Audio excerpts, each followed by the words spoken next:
Well, it's a stretch run for the San Antonio Spurs, but are they looking poised to defend their NBA title? Welcome to the Spurs Roundtable powered by Project Spurs. I am Jeff Garcia, and joining me for this episode is Mariah Medina and Stephen Anderson. Well, only a handful of games are left, and the Spurs are sitting at 46-26. But the question is, have they flipped the switch? Are they ready to go with just a few games remaining? I think possibly they have, because you see how they dismantled the Oklahoma City Thunder by 39 points, almost the worst loss in that franchise's history. But remember, they were without Kevin Durant, That's right, without Serge Ibaka.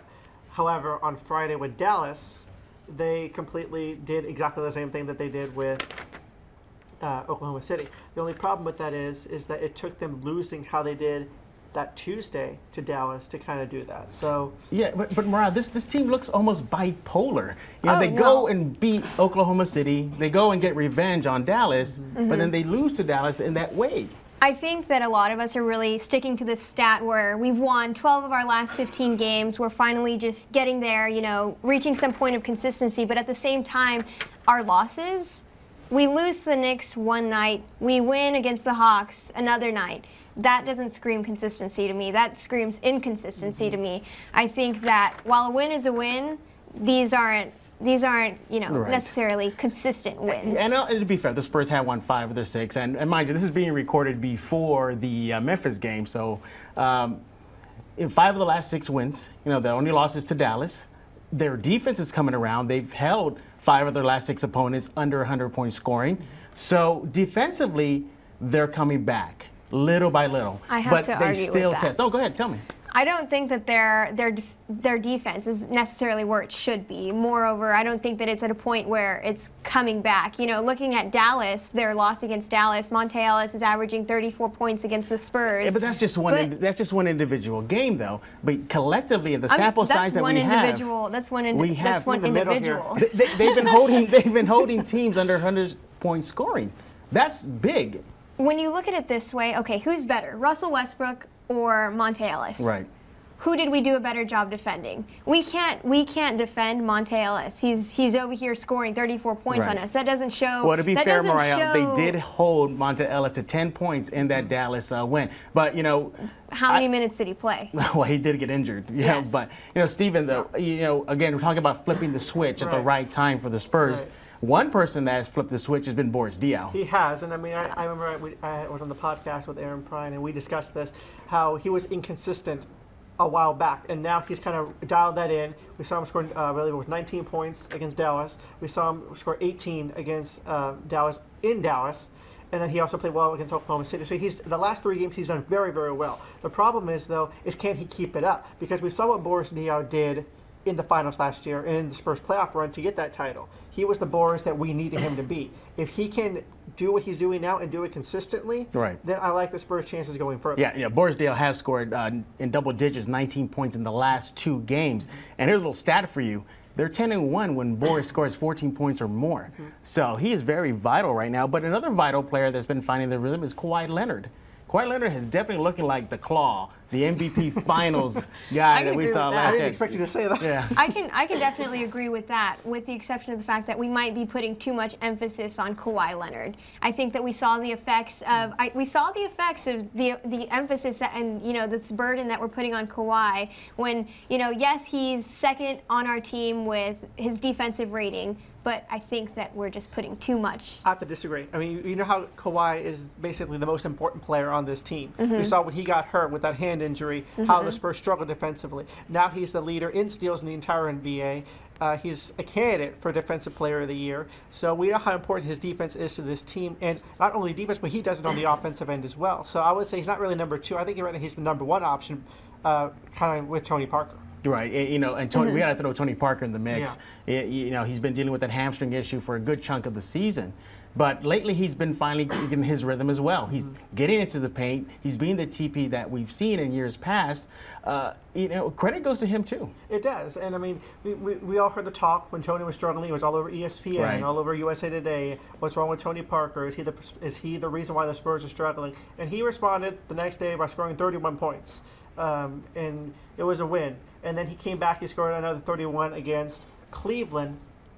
Of course, that was a loss, but it took Kyrie Irving scoring 57 to, Right, exactly. to that happen. But I mean, with Tony Parker, Papa said it, we're not going to go anywhere unless Tony plays at a higher level, and he has been doing that so far. And I want to go back to Dial real fast. At the last Spurs win in the Spurs locker room, Parker and Splitter were heaping praise on Dial, saying this is another team when he's on. When he's playing, it's a whole different team. And Tony Parker even said he's another point guard out there on the court. I think that in addition to when Tony Parker is on, I think when Manu Ginobili is on, we're just a completely different team altogether. Yeah. But I think the Manu Ginobili that we've seen in years past, that's gone. You're probably gonna get That's gone. You're probably gonna get classic Manu every so often, maybe once every 2 games, 3 games. But you're not gonna see the 2005 Manu. He's not walking into the door anymore. With the long hair. Yeah, long hair. It's not happening. But I mean, no, it's not. But I mean, at this point in Manu's career, you're gonna have to get what you're gonna get from him. And I'm glad you bring that up because some room for improvement as they head into the stretch run is definitely that bench. That bench has been struggling of late. And just to break it down a little bit more, you look at the last 3 games. Bellinelli at Dallas, 7 points. OKC, 6 points. Versus the Mavs in San Antonio, 4 points. A guy Mills, 5 points at Dallas. OKC 11 points, but then the win against the Mavs 3 points. Players like him and Manu, they really need to step it up. Yeah, I mean, to me, the bench.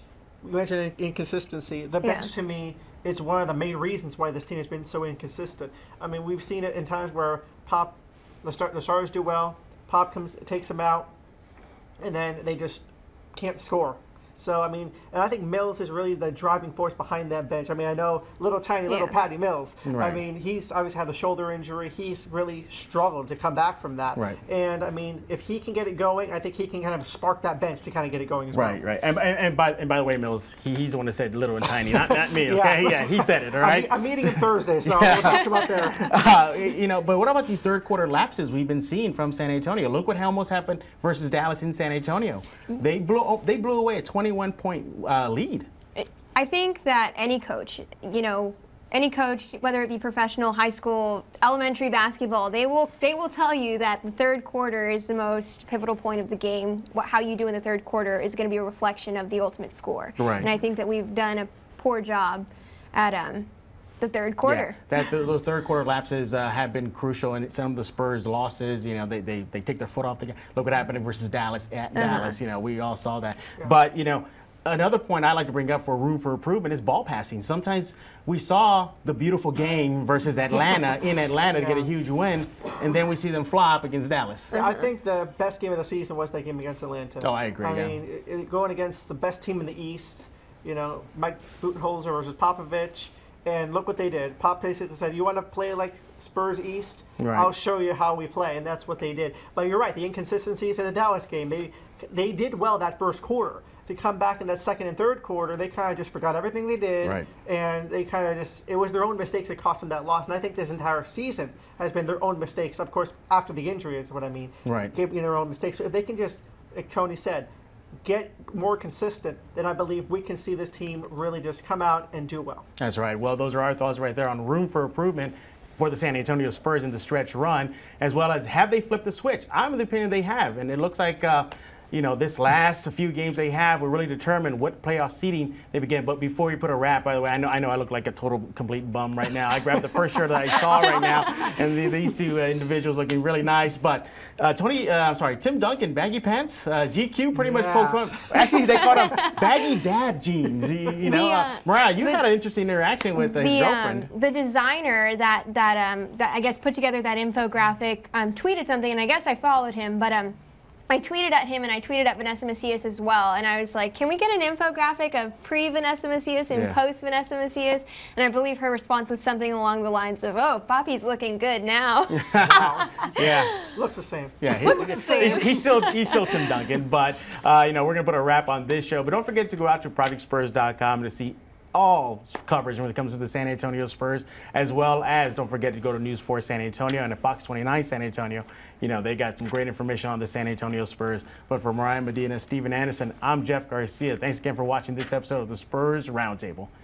You guys are making